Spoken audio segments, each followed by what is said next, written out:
Muy buenas noches, mi nombre es Silvino Rodríguez Gómez, estudiante de la licenciatura en Seguridad Pública, con número de matrícula asignada 02-2030-102, en la Universidad Digital del Estado de México. Esta actividad está destinada a analizar los conocimientos que debe de contar un policía preventivo.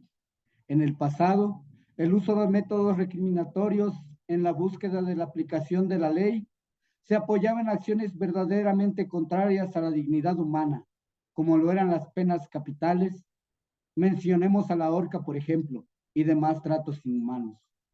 La policía preventiva la definiremos como un órgano encaminado a la aplicación de la ley, utilizando fuerza disuasoria más que recriminatoria, en su búsqueda imperante de la erradicación o disminución del crimen. La actuación de la seguridad pública está sustentada en el artículo 21 de la Constitución Política de los Estados Unidos Mexicanos y se rige bajo los principios de legalidad, objetividad, eficiencia, profesionalismo, honradez y respeto a los derechos humanos.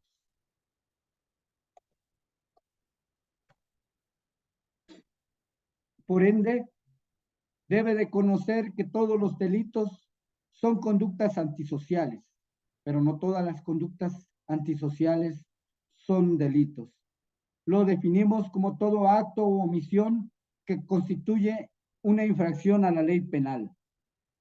El artículo sexto determina que el delito es la conducta típica, antijurídica, culpable y punible.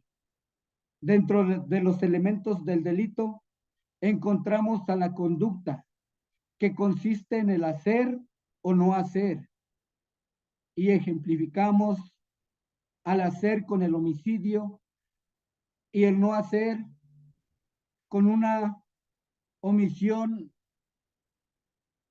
a no efectuar una reanimación cardiopulmonar cuando es mi obligación. La tipicidad, ¿qué queremos decir con esto? Que debe de estar plasmada en la ley antijurídica, que su acción va en contra de la ley. Culpable, dentro de este encontramos el dolo o existencia de intención, por ejemplo, el asesinato, y la culpa, que es cuando no existe la intención, pero ocurre un hecho. En ambos casos corresponde imposición de una pena. Punible, que merece pena. El delito se clasifica en doloso, que es cuando existe conocimiento e intención. Culposo, sucede siendo previsible, se produce casi siempre por omisión. Instantáneo, su consumación es cuando la ocurrencia de los elementos es al mismo tiempo. Permanente, que trasciende en el tiempo. Y continuado. Durante su propósito existen varias conductas, por lo regular pasivas. La responsabilidad penal se da de acuerdo a la participación en el delito. El artículo segundo establece la autoría, que son los que conciben, ordenan, ejecutan, intervienen o se aprovechan de alguien que no actúa por determinación propia. También establece que los partícipes son los que intervienen, cooperan o auxilian durante la consumación del hecho delictivo. La prevención del delito, tomémoslo como el conjunto de acciones necesarias para disminuir la comisión del delito. Y se clasifica en tres niveles.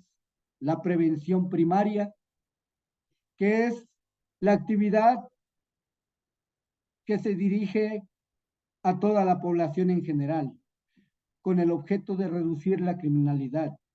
La prevención secundaria está destinada a ciertas personas que se consideran propensas a realizar algún tiempo de delito. La prevención terciaria consiste en disminuir a las personas que han cometido un delito y prevenir su reincidencia.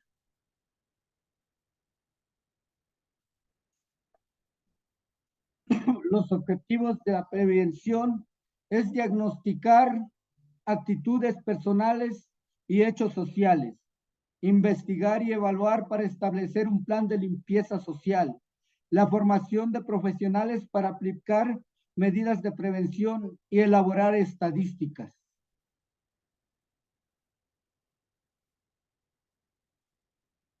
Las atribuciones y deberes de la policía preventiva. Dentro de las atribuciones de los cuerpos estatales y municipales encontramos el prevenir los delitos y las faltas administrativas. El delito lo vamos a mencionar nuevamente como la conducta típica, antijurídica, culpable y punible. Ejemplo, el robo. Las faltas administrativas las regula la justicia cívica. Se sancionan con arrestos y multas. Un ejemplo de una falta administrativa la daremos con el hacer alguna necesidad fisiológica en vía pública. Cumplir las órdenes de sus superiores, siempre respetando la ley. Auxiliar a la población, autoridades judiciales y administrativas. Velar y cumplir y ver que se cumpla la ley de seguridad pública preventiva. Detener y remitir al agente del Ministerio Público a las personas detenidas en flagrancia. Deben de salvaguardar la vida, la integridad, los bienes y los derechos de las personas y deben preservar la paz pública, el orden y la libertad de todos los ciudadanos. Dentro de los deberes encontramos el desempeñar su misión sin pedir ninguna dádiva, no realizar detenciones arbitrarias, velar por la integridad del detenido, practicar operativos con otros cuerpos policiales, así como obedecer a sus superiores, conducirse mediante una orden judicial y en apego a los derechos humanos, prestar auxilio a personas amenazadas, cumplir funciones sin discriminación alguna, tampoco infringir o tolerar la tortura, abstenerse de actos arbitrarios, preservar el secreto. Su actuación será mediante decisión, utilizar disuasión antes que la fuerza, velar por la vida e integridad de las personas. Los deberes están plasmados en la Ley de Seguridad Pública Preventiva del Estado de México en el artículo 53. La criminalística es considerada una ciencia debido a su conocimiento racional y exacto. Se divide en criminalística de campo, laboratorio y de expediente. Sus ramas son criminalística de campo, fotografía forense, balística forense, incendios y explosivos, hechos de tránsito terrestre, técnicas forenses de laboratorio, documentoscopía y sistemas de identificación. Sus principios más importantes de la criminalística son principio de uso, principio de producción, principio de correspondencia de características, principio de intercambio, principio de identidad, principio de probabilidad, principio de certeza y principio de reconstrucción de hechos.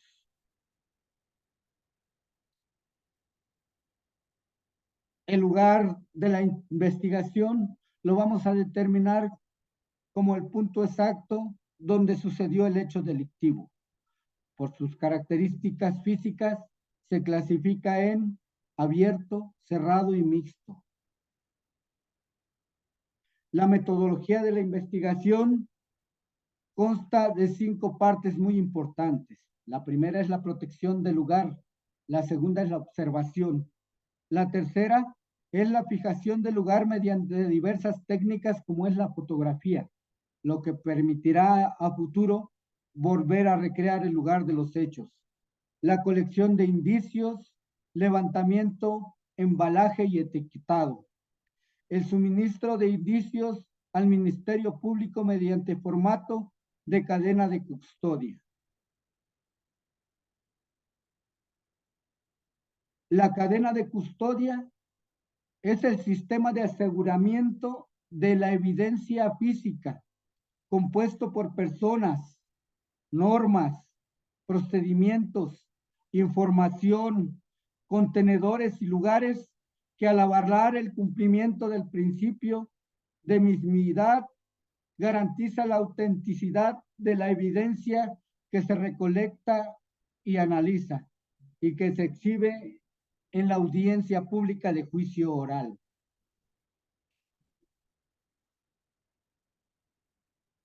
El procedimiento de la cadena de custodia es, en primer lugar, la recolección, después la conservación y la entrega fiscalizada. Las etapas de la cadena de custodia consiste en la extracción o recolección, preservación y embalaje, transporte o traslado, traspaso, custodia y prevención. El sistema penal acusatorio, esta etapa de investigación consiste o es aquella que busca reunir los elementos de convicción, ya sea de cargo o descargo, que permitan al Ministerio Público decidir, en primer lugar, si formula o no imputación, o en caso de hacerlo, generar una segunda decisión, el acusar o solicitar el sobreseimiento, y en el caso del imputado, el de preparar su defensa. La etapa intermedia funge como una etapa de sanamiento tendiente a eliminar todo vicio o defecto procesal que afecte la eficacia de todo lo actuado e imposibilite la realización a futuro del juicio oral.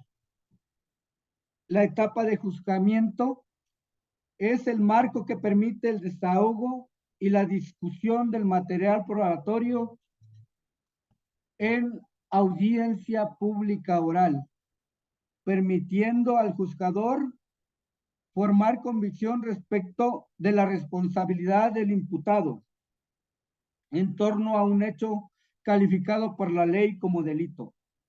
Finalmente, en cada una de estas etapas se debe de observar las razones esbozadas. Estas etapas dotan de legitimidad al proceso penal acusatorio y oral en la consecución de los fines de seguridad pública.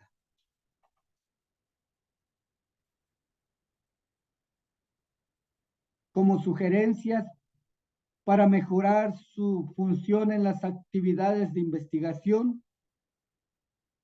la primera la tomaré como mejorar la relación policía-sociedad, y esta debe de consistir en una concordancia entre la sociedad y el policía. No debe de existir ese desapego entre ellos dos.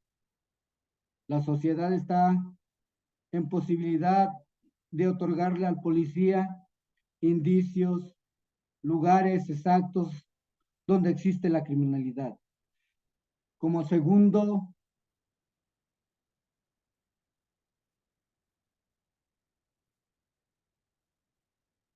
proyecto, diremos que es mejorar el equipamiento, no solo el equipamiento que porta el policía. Estamos hablando de ese equipamiento a la tecnología que utiliza la policía. Como tercera opción es lograr una profesionalización mediante una adecuada reorganización del sistema de seguridad pública. Al policía se le debe de instruir, al policía se le debe de dar una capacitación permanente, pero no de lo mismo que siempre hemos estado viendo. Se deben de generar nuevas políticas para lograr una mejor actuación de los elementos de la policía preventiva. Es así como doy por finalizado este video. Muchas gracias.